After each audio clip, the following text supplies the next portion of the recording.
जगदीशपुर पैगंबर मोहम्मद साहब की यौम पैदाइश के मौके पर अदब और एहतराम के साथ जश्न ईद मिलादुन्नबी जगदीशपुर में पूरे शान शौकत के साथ जुलूस निकाला गया। जुलूस में हजारों की संख्या में लोग शामिल रहे, जहां युवा, बुजुर्ग व बच्चों में काफी उत्साह देखा गया।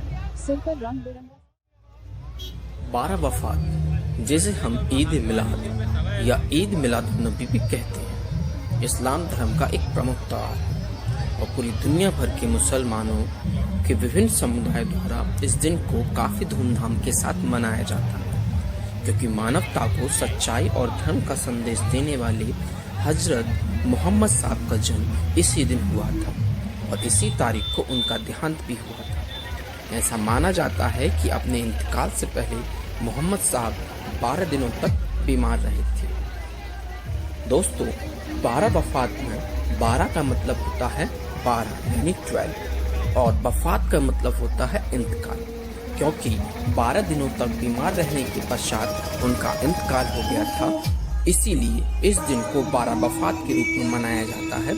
यही कारण है कि इस्लाम में 12 वफात को इतने उत्साह के साथ मनाया जाता है। 12 वफात या ईद मिलादुन्नबी का यह मुस्लिम पर शिया और सुन्नी दोनों में अलग अलग तरीके से मनाया जाता है। आइए जानते हैं कि सुन्नी मुसलमानों के द्वारा ये किस तरीके से मनाया जाता है। 12 वफात के दिन सुन्नी समुदाय के मुसलमानों द्वारा मोहम्मद साहब के इंतकाल के कारण शोक के रूप में मनाया जाता है। इस दिन सुन्नियों द्वारा मोहम्मद साहब के विचारों और मार्गों को याद किया जाता है।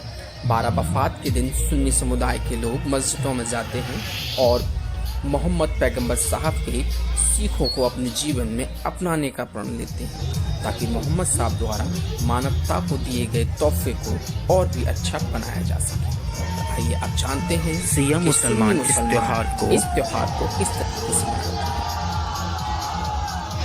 शिया समुदाय के लोगों द्वारा इस दिन को काफी उत्साह तथा धूमधाम के साथ मनाया जाता है, क्योंकि उन लोगों का मानना है कि इस दिन मोहम्मद पैगंबर द्वारा हजरत अली को अपना उत्तराधिकारी बनाया गया था।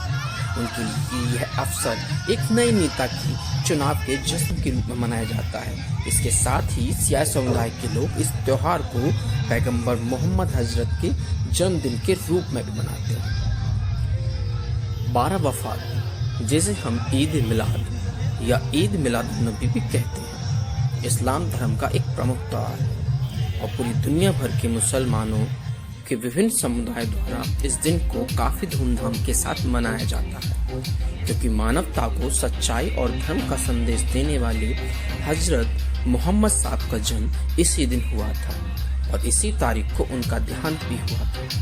ऐसा माना जाता है कि अपने इंतकाल से पहले मोहम्मद साहब 12 दिनों तक बीमार रहे थे। दोस्तों, 12 वफात में 12 का मतलब होता है 12 यानी 12 और वफात का मतलब होता है इंतकाल, क्योंकि 12 दिनों तक बीमार रहने के पश्चात उनका इंतकाल हो गया था। इसीलिए इस दिन को 12 वफात के रूप में मनाया जाता है। यही कारण है कि इस्लाम में 12 वफात को इतने उत्साह के साथ मनाया जाता है। 12 वफात या ईद मिलादुन्नबी का यह मुस्लिम पर शिया और सुन्नी दोनों में अलग अलग तरीके से मनाया जाता है। आइए